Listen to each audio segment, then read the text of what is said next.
Have you not seen how your Lord dealt with the people of the elephant? It is one of the most striking scenes in human history. An army marching through the sands of Arabia, driven by arrogance, seeking to destroy the house of Allah.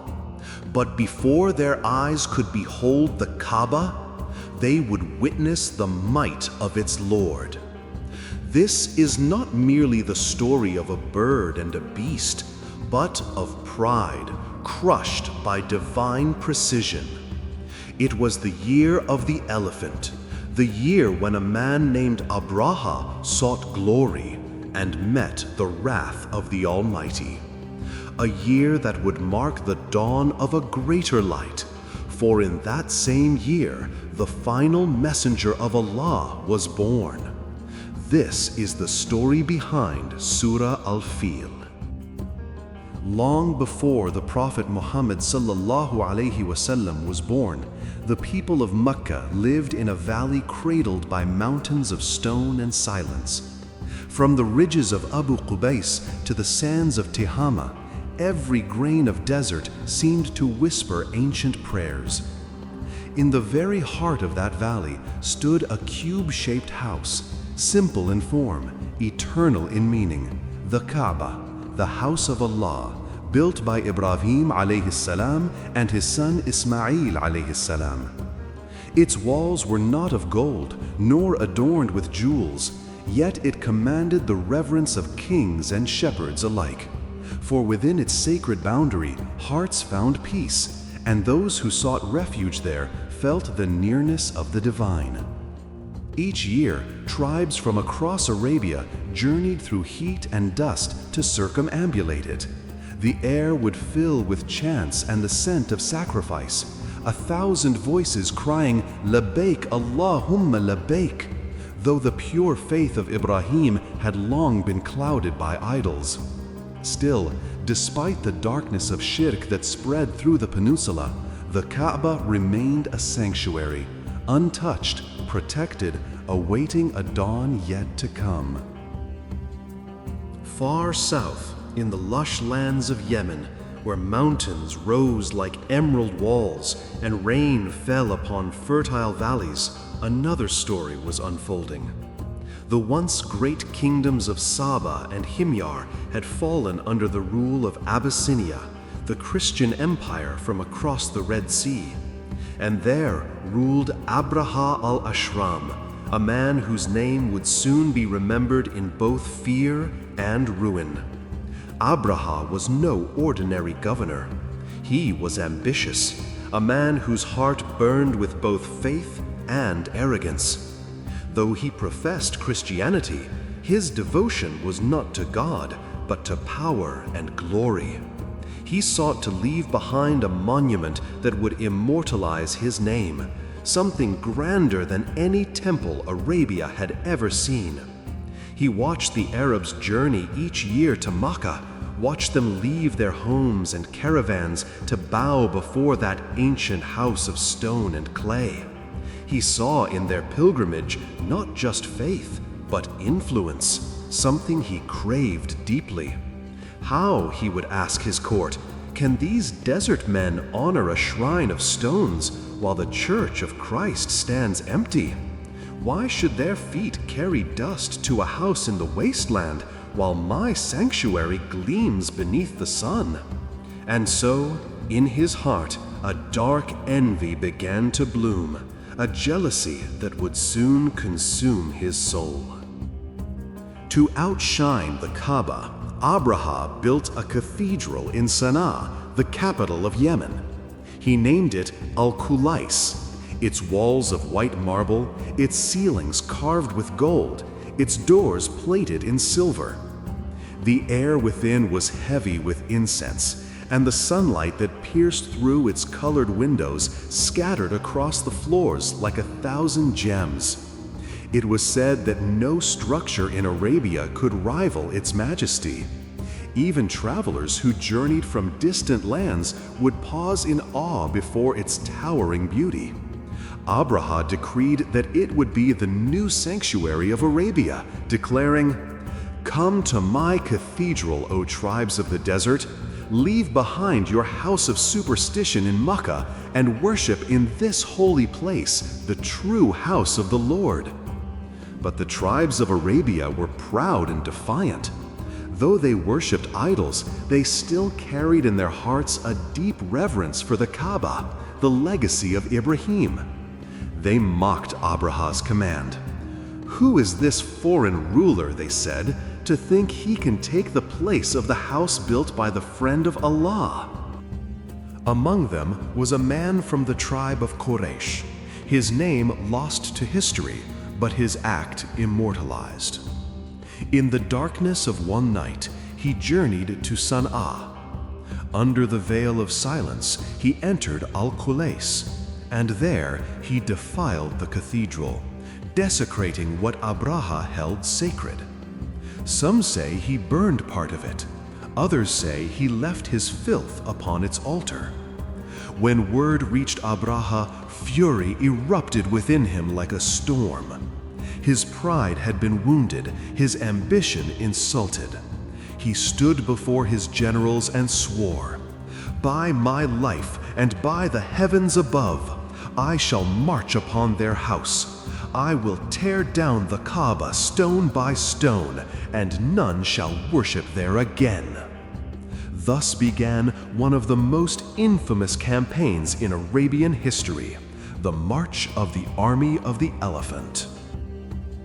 From the valleys of Yemen, the earth trembled with the sound of war. Thousands of soldiers assembled under Abraha's command, men of steel, horses clad in armor, and at their front, elephants. Beasts of colossal size, their tusks polished, their trunks wrapped in iron rings. The Arabs had never seen such creatures before. They spoke of them with awe and terror, calling them the mountains that walk. At the head of them all rode Abraha, his pride mounted upon a great elephant named Mahmud, towering over the soldiers like a living fortress. The sun gleamed upon his armor.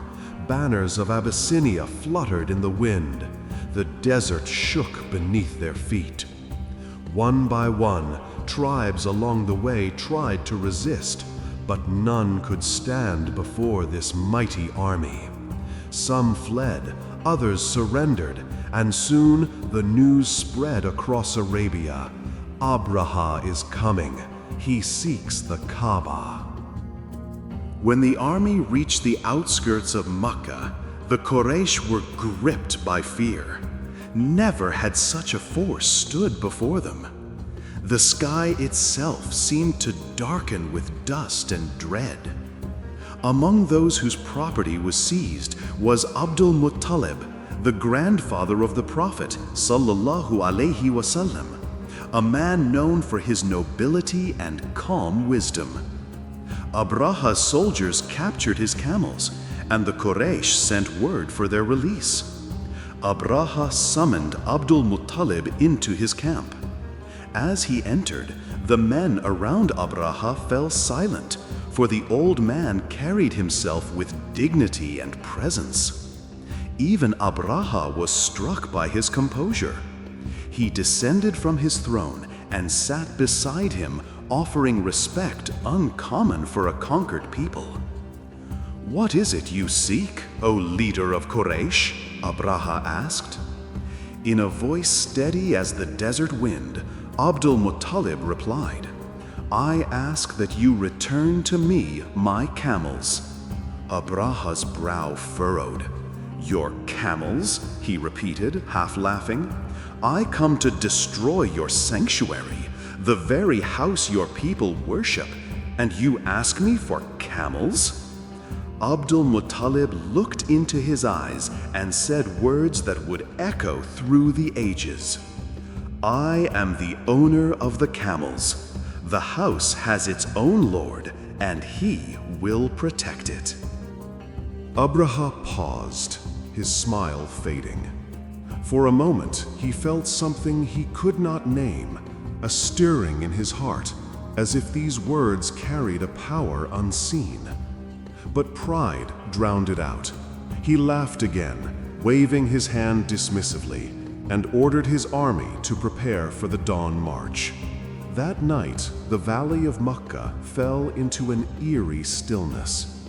The Quraysh retreated to the mountains, watching from afar as the army set their camp. Fires flickered across the plain like scattered stars. The drums of war were silent now, replaced by the uneasy murmurs of men who sensed something was amiss. The first rays of dawn spread across the horizon. A golden light bathed the mountains of Tihama, painting the desert with warmth and dread. Abraha's soldiers lined up, the elephants restless, their breath steaming in the morning air. The order was given: advance! But Mahmud, the great elephant, did not move. They struck him, they shouted, they pulled his reins until his skin bled, but he knelt to the ground, trembling, refusing to step toward the Kaaba. They turned him toward the south, and he ran. But each time they turned him toward the house of Allah, he sank to his knees again. Even the beast could sense what man could not, that this was not an ordinary place, and this was not an ordinary day. And then the sky changed. A stillness swept the desert. The air grew heavy, the heat turned cool. Abraha raised his head to the heavens, and what he saw filled his heart with dread. From the distant horizon came a vast cloud, dark, swift, alive. It moved like a wave upon the wind, shimmering with light. As it drew closer, the soldiers realized they were not clouds, but birds, flocks upon flocks, filling the sky as far as the eye could see. Each bird was small yet fierce, black and white, wings cutting through the air with precision. In their beaks and claws, they carried stones of baked clay. Before the soldiers could react, the birds descended. They came not in chaos, but in divine formation, precise, deliberate, like the arrows of destiny itself. The first stones fell, and screams followed. Wherever a stone struck, flesh burned, armor melted, skin peeled away like paper. Men fell where they stood, their cries swallowed by the wind. The mighty elephants reared and collapsed, their trumpets echoing through the valley. Abraha's army, once a tide of strength, was shattered in moments. The Quraysh watched from the mountains, their hearts trembling in awe. They saw the sky alive with flocks, the ground littered with the remnants of pride. They understood then that this was no mere battle. It was a divine judgment written and delivered by the Lord of the Kaaba. As quickly as they had appeared, the birds vanished, leaving only silence behind, a silence that hummed with power. Abraha, struck by one of the stones, fled with what remained of his army. But as he traveled northward, his flesh began to decay, his body wasting away piece by piece until only death remained.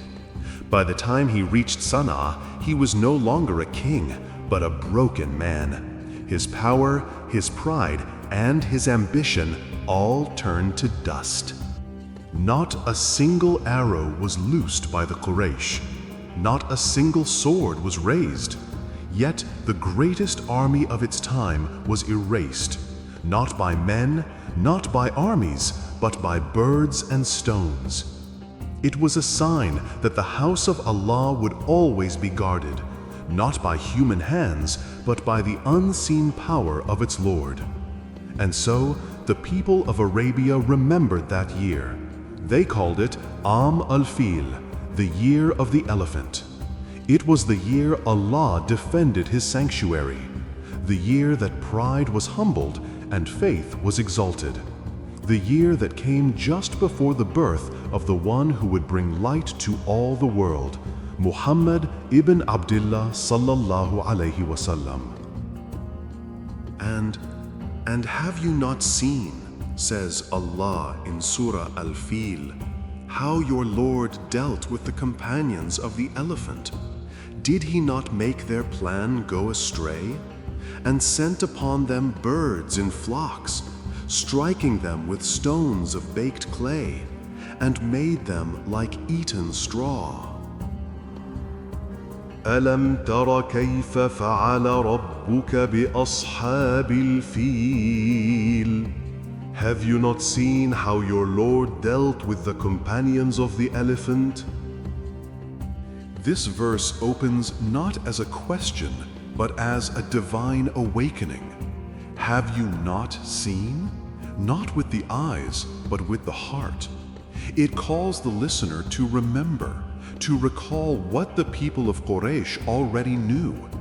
They had heard the story from their forefathers, for it happened in their own land, in their own year, the year of the elephant.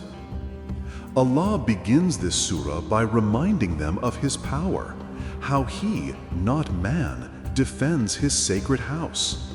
It is a reminder that the Kaaba was not preserved by armies nor by swords, but by the command of the Lord who owns all creation. The verse teaches, when you witness the destruction of arrogance, know that it is not coincidence. It is divine precision. أَلَمْ يَجْعَلْ كَيْدَهُمْ فِي تَضْلِيلٍ?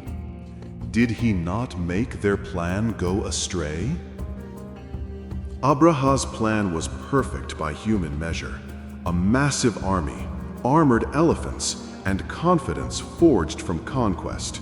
Yet Allah turned that plan upon itself.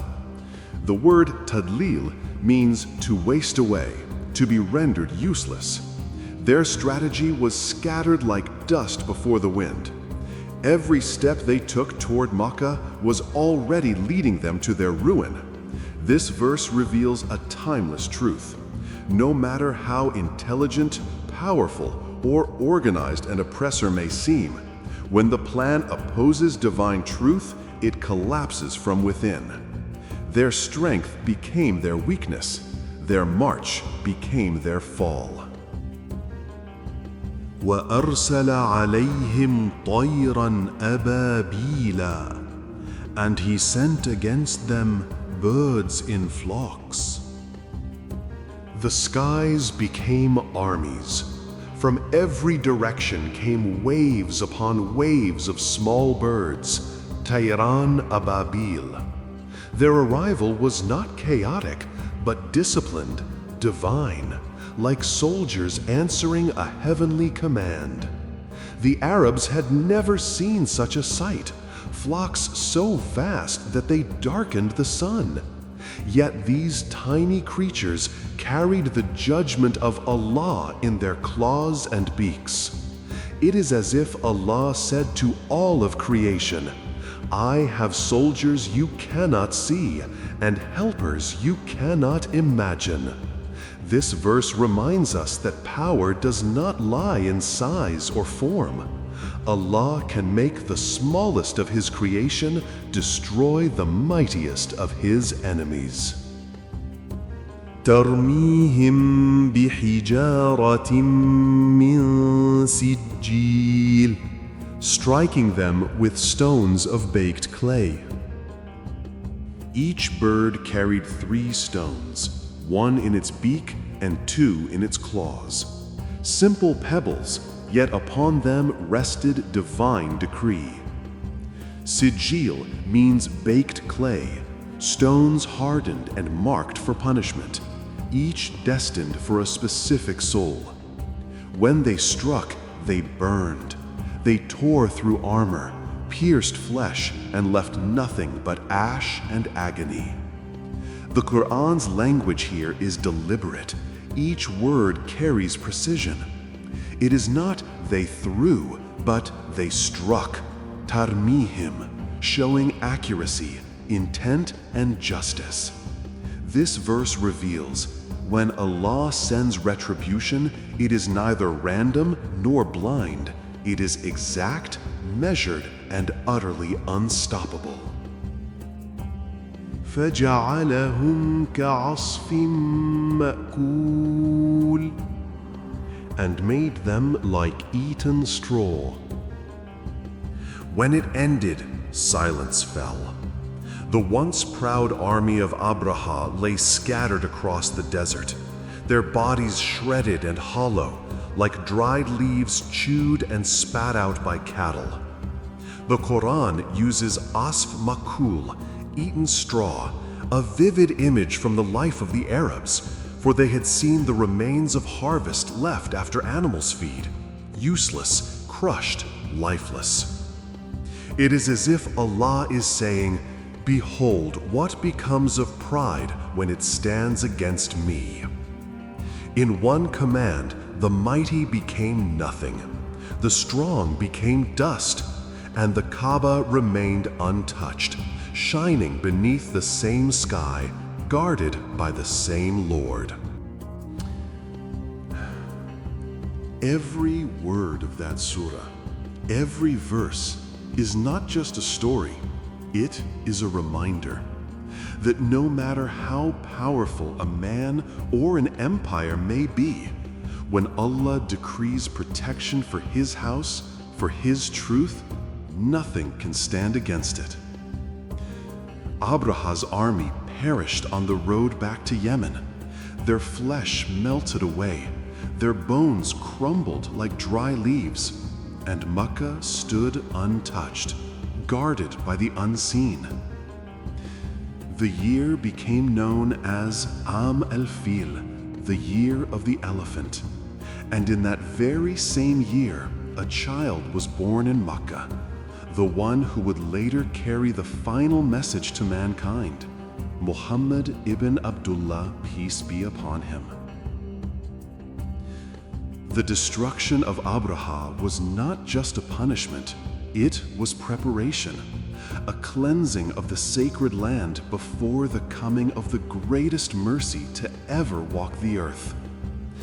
And so, Surah Al-Fīl is not merely about birds and stones, it is a divine declaration that power belongs to none but Allah, that every tyrant falls, and that behind every act of arrogance lies a lesson, written in the sands of time, guarded by the words of the Qur'an.